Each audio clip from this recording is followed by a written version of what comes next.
Well, welcome to Deep Treks. It's our Wednesday edition of Deep Treks, and we are going into the Church of Philadelphia as we are looking at the book of Revelation. We've been going through the book of Revelation, and we are in the section talking to the churches, and we're learning how some of the churches got off track, and it's just the same things that we as Christians today struggle with. We can get off track the same way, and we need the same hope that God gave to them, that Jesus was preaching to them through John. And so today, let's look at the Church of Philadelphia. Now, on the surface, I want us to say that Philadelphia, we know, means brotherly love. So, that was the name of the town. It doesn't mean that this was like some Christian thing that was planned out, that they were going to be a place of brotherly love. But that's what the town's name was. So here's the message that Jesus actually has for that church, and let's see what we can get out of it. And maybe there's areas of our life that we can grow too. To the church, it says in verse 7 of chapter 3 of Revelation, to the church, or the angel of the church of Philadelphia, write, these are the words of him who is holy and true, who holds the key of David. What he opens, no one can shut, and what he shuts, no one can open. I know your deeds. I see that I have placed before you an open door that no one can shut. I know that you have little strength, yet you keep my word, and you have not denied my name. I will make those who are of the synagogue of Satan, who claim to be Jews, though they are not, but liars, I will make them come and fall down at your feet and acknowledge that I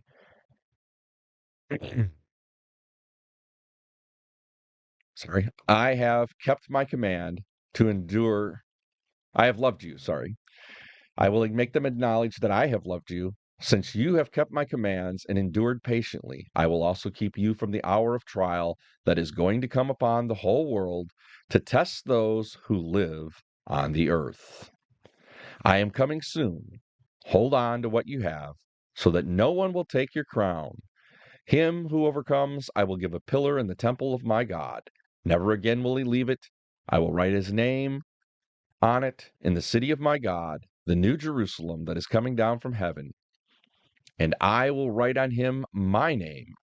He who has an ear, let him hear what the Spirit says to the churches. So there's a few things that we can learn from this church in Philadelphia. First of all, the church in Philadelphia doesn't seem to be totally off track.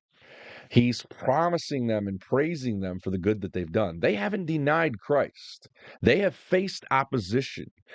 And because they have, he says, you've stood up even though you're weak. Now, here's the thing, there's a lot of us as Christians who think we are weak. We think we can't stand for anything. We think we're on our own. We think we're alone where we're at. And first of all, we have to know we're never alone because Christ is with us. And that's one of the promises that comes out of this is he's there, he's watching.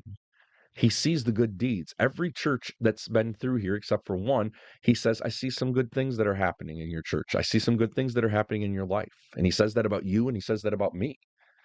So I think we have to step back and say, you know what? He sees the good we're doing. He sees what we're doing. Yeah, he sees the bad too. He sees everything. That's God. But here's the deal. This church of Philadelphia had endurance. Their strength wasn't in themselves. It was in the fact that they were trusting God was going to come through with his promises, that Jesus who he said he was. And yeah, there were Jews that were trying to take them back, and there were some who were persecuting. The persecutions were starting, and they were turning them over to the Romans. But Jesus is saying, you're being faithful. And because people are being faithful, he says you're going to remain. And he says that you guys have not denied me. And I thought immediately back to Matthew chapter 10. And in Matthew chapter 10, verse 32 and 33, Jesus says these words. He says, whoever acknowledges me before men, I will also acknowledge before my Father in heaven. Whoever disowns me before men, I will disown before my Father in heaven.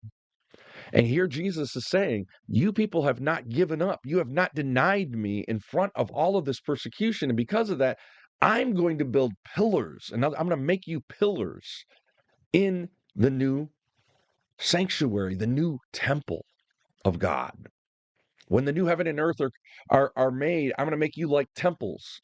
You're going to stand firm, and I'm going to show that you stood firm, and I'm going to write your name in there. And my name is going to be written on you.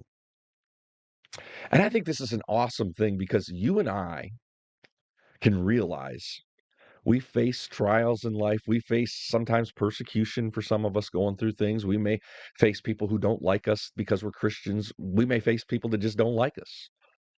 And the truth of the matter is, when we hold on in faith, we know that God is watching and he doesn't forget us.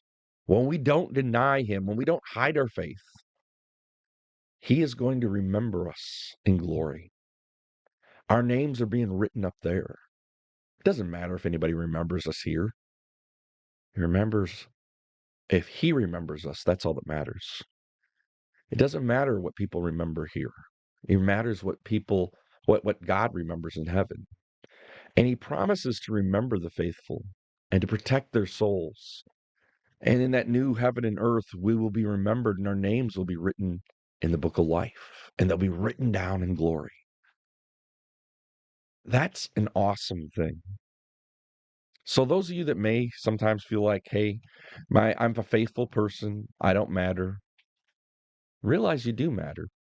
You matter to Jesus, and he cares about you, and he wants you to know that you're cared for, and his love is going to be with you until the end and into eternity. I hope today you can take that love, that mercy, and that grace, and that you can share it with others as you trek along in this life. That's today's Devo on Deep Treks. No matter how deep the questions or dark the doubts, there's always a path forward. Reach out at deeptreks.com with prayer needs or topics you'd like us to explore. Keep trekking. Renewal is never far away. Be blessed on the journey and bless others along the way.